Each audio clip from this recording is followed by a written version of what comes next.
Hi everyone, Gareth Gibson for Trimble Geospatial. In this video, I'm going to describe to you how to assemble the battery mounting kit for the DA2 GNSS receiver. The DA2 is powered by off-the-shelf USB battery packs, and to attach your battery pack to your pole, you can use this battery mounting kit which we provide with every receiver. The kit comes with 3 pieces, a plastic clip and 2 rubber straps. The first thing you need to do is to assemble the mounting kit. Simply wrap the rubber straps around the top and bottom of the clip.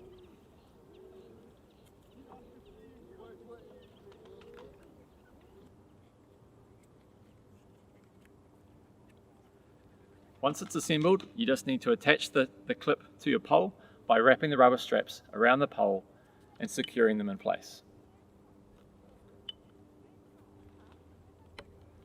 The design of this kit makes it easy to attach the battery to any size of pole using any type of cylindrical battery. Here's my battery pack ready to use.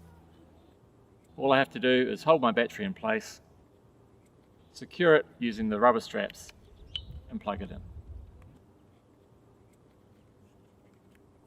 The Catalyst DA2 GNSS receiver is available today. If you'd like a demonstration or if you're ready to purchase, please contact your local Trimble Geospatial distributor.